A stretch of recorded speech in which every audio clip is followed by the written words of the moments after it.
Boa noite, meus irmãos. Vamos hoje analisar o texto sobre a compaixão, levando em conta as palavras de Jesus quando diz em Lucas: não julgueis e não sereis julgados, não condeneis e não sereis condenados, soltai e soltar-vos-ão. Perante o companheiro que te parece malfeitor, silencia e ampara sempre. Assim como existem pessoas aparentemente sadias, carregando enfermidades que apenas no futuro se farão evidentes para a intervenção necessária, há criaturas supostamente normais, portadoras de estranhos desequilíbrios, aos quais se lhes debitam os gestos menos edificantes. Compadece-te, pois, e estende os braços para a obra do auxílio. Muitos daqueles que tombaram na indisciplina e na violência, acabando segregados nas casas de tratamento moral, guardam consigo os braseiros de angústia que lhes foram impostos em dolorosos processos obsessivos, pelas mãos imponderáveis dos adversários desencarnados de outras existências. E quase todos que esmoreceram no caminho das próprias obrigações, rendendo-se ao assalto da crueldade e do desespero, sustentaram por tempo enorme na intimidade do próprio ser a agoniada tensão da resistência às forças do mal, sucumbindo muitas vezes à míngua de compreensão e de amor. Para todos eles, os nossos irmãos caídos em delinquência, volvamos assim pensamento e ação, tocado de simpatia, recordando Jesus, que não cogita de nossas imperfeições para sustentar-nos, e certos de que também nós, pela extensão das próprias fraquezas, não conseguimos em verdade saber em que obstáculos do caminho os nossos pés tropeçarão. Sigamos ouvindo as palavras da consolação.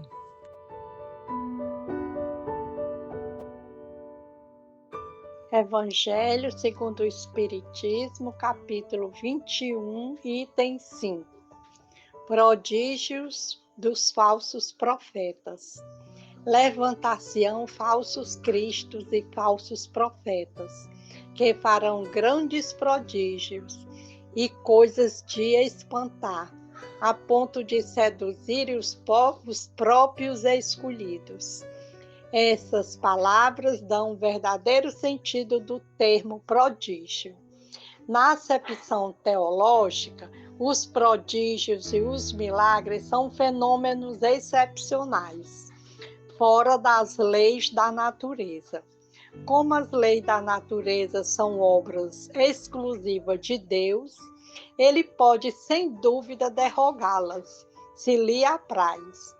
Mas o simples bom senso diz que não é possível que ele tenha dado a seres inferiores e perversos um poder igual ao seu, nem ainda menos o direito de desfazer o que ele tenha feito.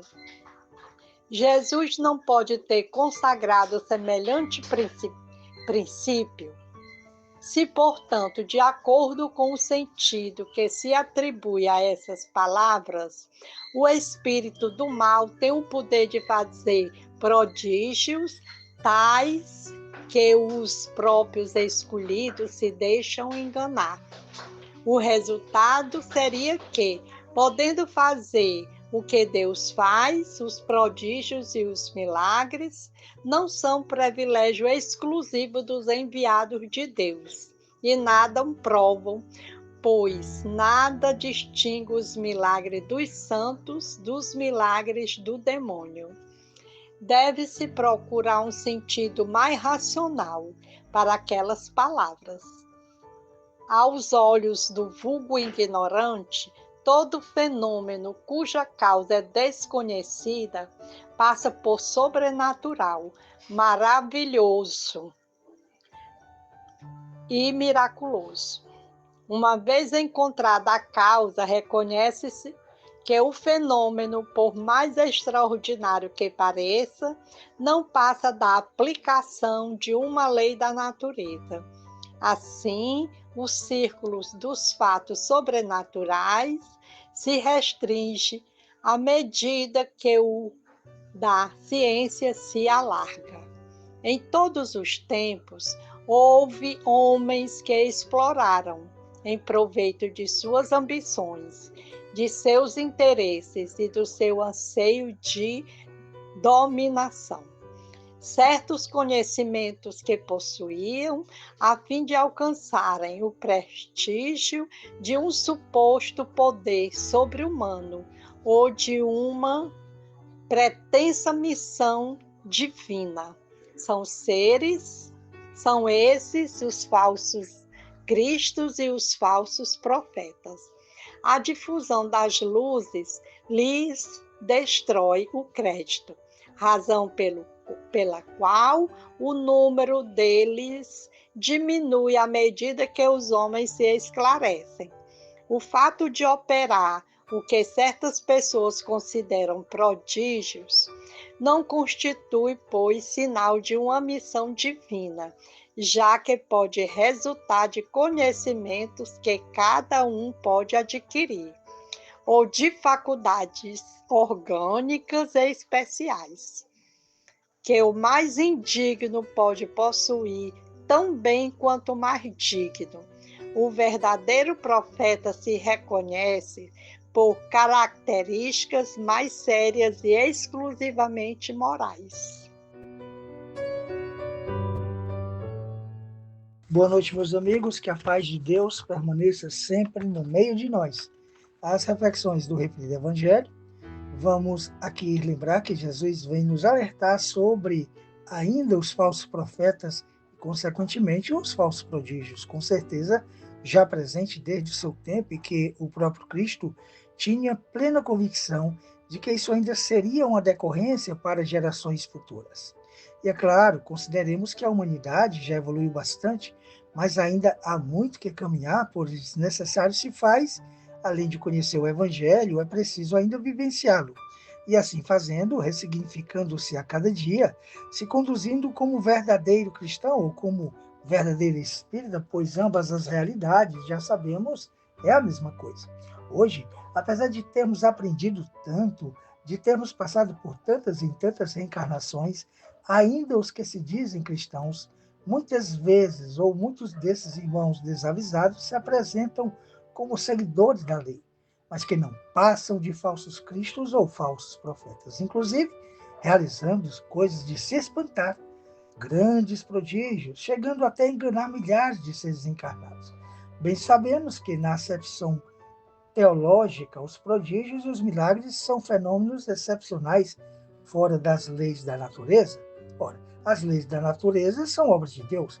Ele pode se derrogá-las, todavia, pelo próprio bom senso, pela própria racionalidade, Deus jamais daria a seres inferiores um poder igual ao seu e nem tampouco o direito de desfazer o que o próprio Criador tenha feito. Jesus, bem sabemos, acalmou tempestades, transformou água em vinho, curou muitos, mas isso tem relação com a sua evolução espiritual de quem já alcançou a sabedoria possível a um filho de Deus, sabendo usá-la, é claro, onde estiver.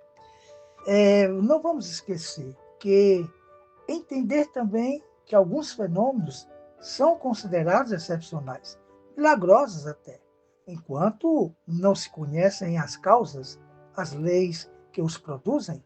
Aliás, é assim que a questão dos fatos sobrenaturais se restringe à medida que se amplia a das leis científicas. Só lembrando que os falsos profetas e os falsos cristãos são os que, tendo certos conhecimentos e habilidades, os usam explorando os homens em proveito de sua ambição, de seus desejos de dominação sobre os demais, ou mesmo pretendendo ter uma missão divina, mas sempre no propósito de tirar proveito.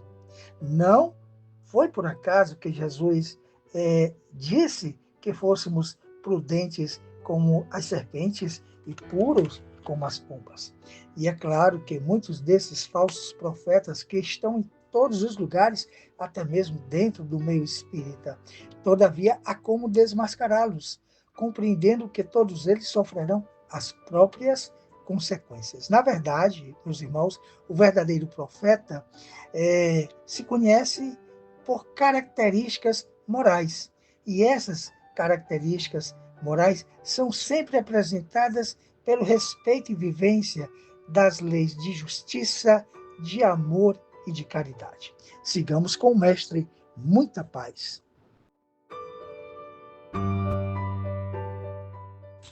Na exaltação do trabalho.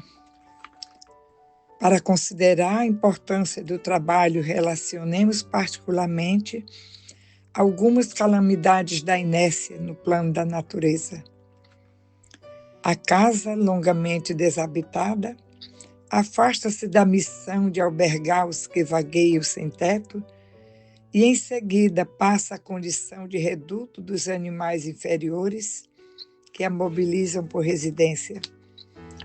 O campo largado em abandono furta-se ao cultivo dos elementos nobres, necessários que são a inteligência na terra, e transforma-se gradativamente em delituoso refúgio de tiririca. O poço de águas trancadas foge de aliviar a sede das criaturas, convertendo-se para logo em piscina de vermes. O arado ocioso esquece a alegria de produzir e, com o decurso do tempo, incorpora em si mesmo a ferrugem que o desgasta.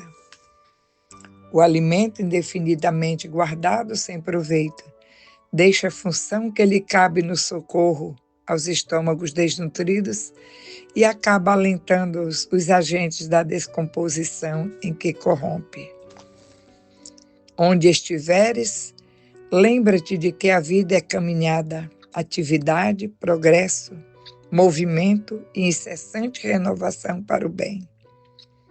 Trabalho é o infaticável descobridor.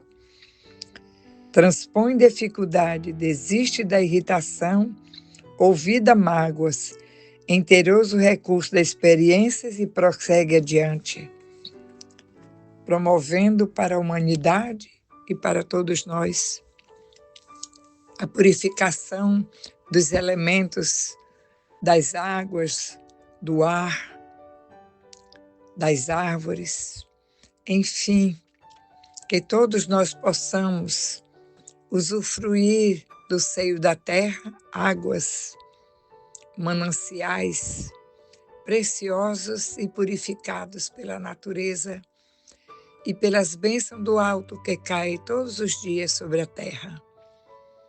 Portanto, peçamos a Deus nessa noite as alegrias de revivermos amanhã, tendo em nossas torneiras, em nosso lar, águas purificadas, elementos capazes de produzir o bem e, alimentando nossas células, possamos reviver cada dia na terra com saúde, em paz e sob a proteção de Deus. Boa noite.